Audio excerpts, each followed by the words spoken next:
WB SLST physical science পরীক্ষার্থীদের জন্য একটি চ্যাপ্টারের সাজেস্টিভ কোশ্চেন অ্যান্সার আলোচনা করা হয়। আজকে যে বিষয়টি চ্যাপ্টারে রয়েছে কলয়েডিয়াল স্টেট। প্রথম কোশ্চেন, প্রদত্ত কোনটি দ্রাবক বিকর্ষী বা লায়োফোবিক কলয়েড। তো দ্রাবক বিকর্ষী হতে বলে যার আকর্ষণ বল কম হবে, সেটা আমরা জানি সবাই গোল্ড সল, যেগুলো হচ্ছে সহজে তঞ্চিত হয়, তাহলে হচ্ছে একের সি। তারপর যে কলয়েড কণার আকার সাধারণত কী হয়, তা কলয়েড কণার আকার সাধারণত আমাদের যেটা হয় আমরা জানি 10⁻⁷ সেমি থেকে 10⁻⁵ সেমি হয়। এখানে যেহেতু মিটারে দেওয়া আছে তাহলে ওটা হবে 10 আমাদের যেটা হবে সেমিকে মিটার করতে গেলে আমাকে 100 দিয়ে ভাগ করতে হয়, তাহলে আমাদের যেটা হবে 10⁻⁷ মিটার থেকে 10⁻⁹ মিটার, বি অপশান, 2-এর বি।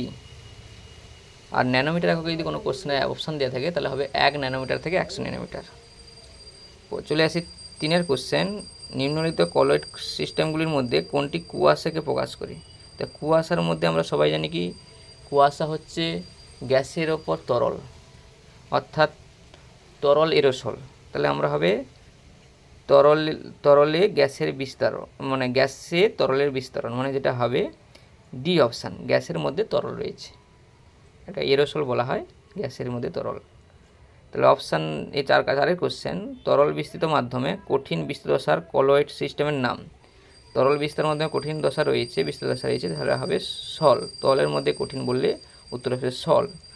আর ইমালশন হচ্ছে তরল ইমালশন, আর জেল হচ্ছে কঠিনের মধ্যে তরল, আর এরোসল হচ্ছে বিস্তার মাধ্যম হচ্ছে গ্যাস, আর ফোম হচ্ছে বিস্তৃত দশা গ্যাস। তাই এই কথা মাথায় রাখলে সবগুলোই পারা যাবে। 5-এর কোশ্চেন, কলয়েড কণার সংখ্যাগত ধর্মের মান সমগাঢ়াত্বে প্রকৃত দমনের সংখ্যাগত ধর্মের মান অপেক্ষা কম হয়। কারণ হচ্ছে কলয়েড কণাগুলি যে হচ্ছে সংখ্যাগত ধর্মের মান যেহেতু বলেছে, তাহলে সংখ্যা দিয়ে হবে, তাহলে তুলনামূলকভাবে কম সংখ্যায় উপস্থিত থাকে, এটাই হবে উত্তর। 6-এর কোশ্চেন, নিচের কোনটি একটি বৃহদাকার প্রকৃতির কলয়েডের উদাহরণ। তো বৃহদাকার কলয়েড যাদের অণুগুলোর সাইজ বড় হবে, তাহলে আমাদের যে অপশানগুলো রয়েছে স্টার্চ, কারণ সালফার সল নয়, সাবানও নয়, তাহলে স্টার্চ। 7-এর কোশ্চেন, প্রদত্ত কোনটি দাবক বিকর্ষী সল। একটু আগেই আলোচনা হয়েছিল, দাবক বিকর্ষী সল হচ্ছে গোল্ড সল। 8-এর কোশ্চেন, প্রদত্ত কোনটি প্রকৃত দ্রবণ। তো প্রকৃত দ্রবণ দাবক কণার সাইজ খুবই ক্ষুদ্র, যেটা আমরা আছে কপার সালফেটের দ্রবণ। চলে আসি 9-এর কোশ্চেন, প্রদত্ত কোনটি লায়োফিলিক বা দ্রাবক আকর্ষী সল। তাহলে আকর্ষণ বল বেশি হতে হবে, যে অপশানগুলো রয়েছে তাহলে হবে গামের ক্ষেত্রে আকর্ষণ বল বেশি।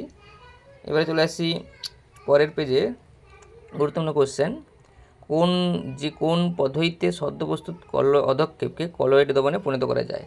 তা সদ্যবস্তু অধক্ষেপ কলয়েড কণায় পরিণত করার পদ্ধতির নাম হচ্ছে পেপটাইজেশন বা অপলয়ন, তাহলে অপশান সি। কীভাবে করা হয়, কারণ ওই অধক্ষেপকে নিয়ে তার মধ্যে তড়িৎ বিশ্লেষ্য পদার্থ যোগ করলে ওটা একটা সমধর্মী সম আয়ন যেটা থাকে, সেই সম আয়নটা কলয়েডের পৃষ্ঠতলে অধিশোষিত হয়ে যায়, তখনই কলয়েড তৈরি হয়, তাহলে এটার নাম হচ্ছে পেপটাইজেশন। 2-এর কোশ্চেন, কলয়েডকে বিশুদ্ধ করার জন্য পদ্ধতির নাম কি। কলয়েডকে বিশুদ্ধ করার পদ্ধতির নাম হচ্ছে ডায়ালিসিস। যেভাবে আমরা ডায়ালিসিস ঝিল্লি বিশ্লেষণ করা হয়, আমাদের শরীরের মধ্যেও হয়, কিডনি করে, সেই একই পদ্ধতিতে কলয়েডকে বিশুদ্ধ করার জন্য ডায়ালিসিস ব্যবহার হয়। গোল্ড সল প্রস্তুতির একটি পদ্ধতি কি। গোল্ড সল প্রস্তুতির পদ্ধতি হচ্ছে বেডিগের আর্ক পদ্ধতি।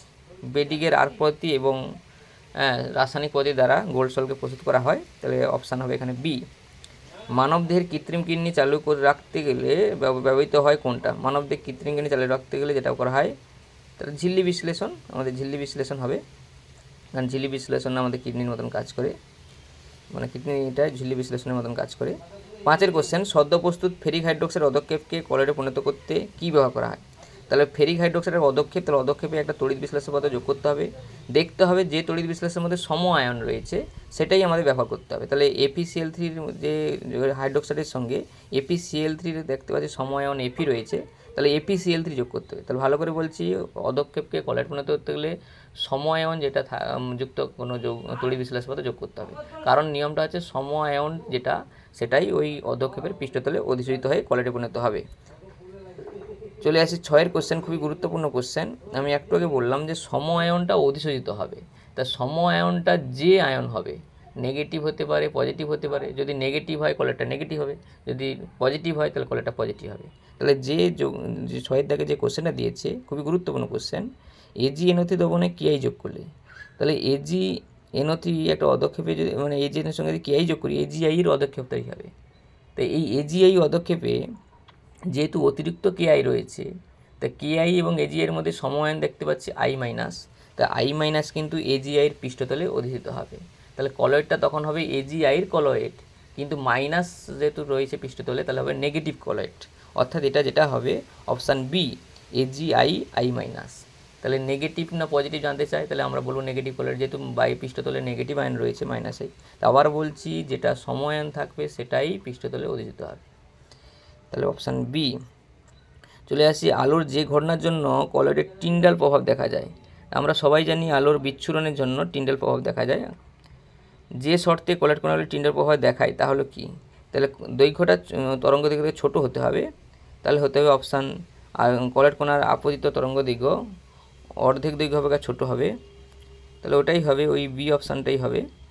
এবারে চলে আসি 3 কোশ্চেন, কলয়েড কণাগুলি টিন্ডাল প্রভাব দেখায় এর কারণ কি? কলয়েড কণা টিন্ডাল প্রভাব দেখায় এর কারণ হচ্ছে আলোর বিচ্ছুরণ, একটু আগে আলোচনা হলো। এবার যে ব্রাউনীয় গতি, তো ব্রাউনীয় গতি মানে হচ্ছে এর কলয়েড কণাগুলি যে ইতস্ততভাবে এলোমেলো গতি থাকে, আবার এই ব্রাউনীয় গতি থাকে বলে কলয়েডগুলোর স্থায়িত্ব রয়েছে। যদি ব্রাউনীয় গতি না থাকতো কলয়েড কণা তঞ্চিত হয়ে যেত। সে ব্রাউনীয় গতির কারণ হচ্ছে অসম সংঘাত কণাগুলির মধ্যে, কণাগুলি অসমভাবে সংঘর্ষ করছে বলে ব্রাউনীয় গতি থাকে, আর ব্রাউনীয় গতি থাকে বলে কণা স্থায়িত্ব থাকে। যাই হোক, ব্রাউনীয় গতি পরিমাপ করা হয় কার দ্বারা? পরিমাপ করে নির্ণয় করা হয় অ্যাভোগাড্রো সংখ্যা, মানে সংখ্যার মান নির্ণয় করা হয়, কটা কণা রয়েছে সংখ্যা মান। 5 কোশ্চেন, সাবান জল এবং চিনি জলকে শনাক্ত করতে কী ব্যবহার করা হয়? সাবান জল হচ্ছে এক ধরনের কলয়েড, আর চিনি জল হচ্ছে একজন প্রকৃত দ্রবণ। তার দুটোর মধ্যে পৃথক করতে গেলে যেটা আমরা ব্যবহার করব টিন্ডাল প্রভাব। সদ্য প্রস্তুত ফেরিক হাইড্রোক্সাইড সল তড়িৎ ক্ষেত্রের উপস্থিতিতে কোন দিকে যাবে? আমরা একটু আগে বলেছি ফেরিক হাইড্রোক্সাইড সলে ধনাত্মক কলয়েড, কারণ ফেরিক হাইড্রোক্সাইড সলে Fe3+ অধিষ্ঠিত হয়, তো এটা ধনাত্মক কলয়েড। তা ধনাত্মক মানে ক্যাটায়ন সবসময় ক্যাথোডের দিকে যায়, তাহলে বলতে ক্যাথোডের দিকে ধাবিত হবে। আমাদের নিয়ম হচ্ছে ক্যাটায়ন ক্যাথোডের দিকে যায়, অ্যানায়ন অ্যানোডের দিকে যায়, তাহলে এখানে ক্যাথোডের দিকে ধাবিত হবে। চলে আসি পরের কোশ্চেন, যে এগুলো খুব গুরুত্বপূর্ণ কোশ্চেন, যে পদ্ধতিতে ফটকিরি ঘোলাটে জলে পরিশোধন করে, তাহলে ফটকিরি ঘোলাটে জলে দিলে কি হচ্ছে, ওদের মধ্যে যে অশুদ্ধিগুলো থাকে তাগুলো তঞ্চিত হয়ে যায়, তাহলে তঞ্চন হবে। 2 কোশ্চেন, খুবই গুরুত্বপূর্ণ কোশ্চেন, হিমোগ্লোবিন মানে রক্ত সলের তঞ্চনের জন্য কোনটি বেশি কার্যকরী? তাহলে আমাকে জানতে হবে কোনটা নেগেটিভ কলয়েড, কোনটা পজিটিভ কলয়েড। ধাতুর কলয়েড মানে ধনাত্মক কলয়েড, আর অধাতুর কলয়েড মানে নেগেটিভ কলয়েড, আর রক্ত এক ধরনের নেগেটিভ কলয়েড। তাহলে রক্ত যেহেতু নেগেটিভ কলয়েড, সুলজি-হার্ডি নিয়ম অনুযায়ী পজিটিভ আধান লাগবে, এবং পজিটিভ আধান যার বেশি সেই বেশি কার্যকরী হবে।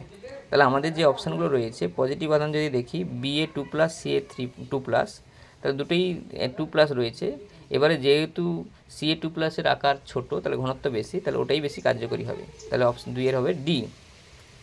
3 কোশ্চেন, এজিআই আই মাইনাস মানে এটা বলে দিয়েছে এক ধরনের নেগেটিভ কলয়েড, যেহেতু আই মাইনাস পৃষ্ঠতলে রয়েছে, তাই নেগেটিভ কলয়েডকে তঞ্চনের জন্য কোনটা বেশি কার্যকরী হবে? তার যে পজিটিভ আধান যার বেশি। তাহলে আমাদের যে দেখতে পাচ্ছি প্রথমটা Na+, তারপরটাও Na+, তারপরে Ca2+, তারপরে Al3+, তাহলে Al2SO4 বেশি কার্যকরী, অপশান ডি। 4 কোশ্চেন, গোল্ড সল তঞ্চনের সর্বাপেক্ষা উপযোগী কোনটা? তাই গোল্ড সল হচ্ছে এক ধরনের ধনাত্মক কলয়েড, কারণ গোল্ড মানে সোনা, ধনাত্মক কলয়েড। তো ধনাত্মক কলয়েডকে তঞ্চনের জন্য সুলজি-হার্ডি নিয়ম হচ্ছে ঋণাত্মক আধানের প্রয়োজন, তাহলে ঋণাত্মক আধান যার বেশি।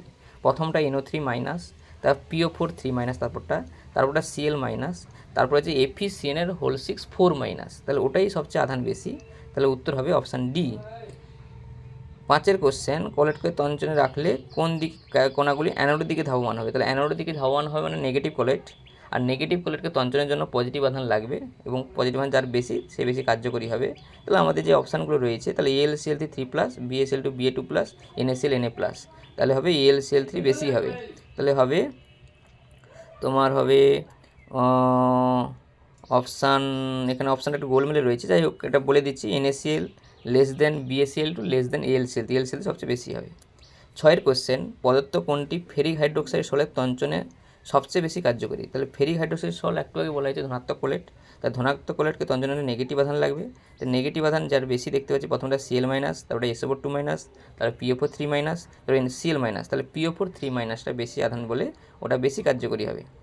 চলে আসে 7 কোশ্চেন, নদী যেখানে সমুদ্রে গিয়ে মেশে সেখানে বদ্বীপ হয়, তাহলে বদ্বীপ তৈরি হয় যে প্রক্রিয়ায়, সেটা আমরা সবাই জানি তঞ্চন। কারণ নদীবাহিত নুড়ি কাঁকর বালি ওটা কলয়েড, আর কলয়েড যখন লবণ যখন সমুদ্র জলের সঙ্গে মিশে লবণের সঙ্গে মিশে তখন তঞ্চিত হয়ে যায়।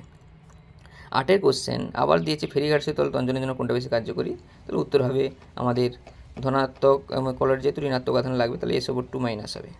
চলে আসে 9 কোশ্চেন, প্রদত্ত আয়নগুলির মধ্যে কোনটি তঞ্চনকারী হিসেবে সর্বাধিক কার্যকরী, তাহলে যেটার আধান বেশি, এখানে Al3+ আধান বেশি, সেটা বেশি কার্যকরী হবে। তারপর লাস্টের কোশ্চেন 10 কোশ্চেন, খুবই গুরুত্বপূর্ণ কোশ্চেন, যে 4টা কলয়েডের স্বর্ণ সংখ্যার মান দেওয়া আছে। তো স্বর্ণ সংখ্যা মানে ওই দ্রাবক বিকর্ষী যেহেতু মানে স্থায়িত্ব কম, তাদেরকে স্থায়িত্ব বাড়ানোর জন্য তার মধ্যে দ্রাবক আকস্মিক কলয়েড যোগ করা হয়। যোগ করলে ওর হচ্ছে মানে সংগ্রহণ ক্ষমতা বৃদ্ধি পায় বা স্থায়িত্ব বৃদ্ধি পায়। তা সেটাকে স্বর্ণ সংখ্যা দ্বারা পরিমাপ করা হয়। যে স্বর্ণ সংখ্যা হচ্ছে মিলিগ্রাম সংখ্যা দ্বারা প্রকাশ করা হয়, যে এটাকে প্রতিরোধ করার জন্য যত মিলিগ্রাম সংরক্ষক কলয়েড বা দ্রাবক আকস্মিক কলয়েড যোগ করা হয়। তা সেই স্বর্ণ সংখ্যা থেকে দুটো কোশ্চেন থাকতে পারে। এক, স্বর্ণ সংখ্যার মান জানতে চাইতে পারে, সেখানে তোমাকে যদি কেজিতে থাকে, গ্রামে থাকে, তোমাকে সেটা মিলিগ্রাম সংখ্যা দিয়ে বলতে হবে। আর একটা থাকে এই স্বর্ণ সংখ্যার সঙ্গে সংগ্রহণ ক্ষমতার সম্পর্ক। তা স্বর্ণ সংখ্যার সঙ্গে সংগ্রহণ ক্ষমতার সম্পর্ক হচ্ছে ব্যস্তানুপাতিক। কেন? যার স্বর্ণ সংখ্যা কম, মানে যার প্রতিরোধ করতে গেলে কম লাগছে, তার ক্ষমতা বেশি স্বাভাবিকভাবে। তাহলে স্বর্ণ সংখ্যা যার কম তার সংগ্রহণ ক্ষমতা বেশি। তাহলে আমাকে যে 4টা অপশান দিয়েছে, মান দিয়েছে, তার মধ্যে স্বর্ণ সংখ্যা কম দেখতে পাচ্ছি এর, তাই এর হচ্ছে সংগ্রহণ ক্ষমতা বেশি। কেন? স্বর্ণ সংখ্যা মানে কোনো সলকে তঞ্চন হতে না দিতে গেলে যত পরিমাণ সংগ্রহ কলয়েড লাগে, তাহলে যেটা কম লাগছে তার ক্ষমতা বেশি স্বাভাবিকভাবে। তাহলে এখানে ব্যস্তানুপাতিক সম্পর্ক, তা যার মান কম তার ক্ষমতা বেশি, তাহলে অপশান এর সবচেয়ে বেশি। তাহলে এখানেই আমাদের সেই কলয়েডের গুরুত্বপূর্ণ বা সাজেস্টিভ কোশ্চেন অ্যান্সার আলোচনা করা হলো। সবারই কাজে লাগবে। সবাইকে থ্যাংক ইউ।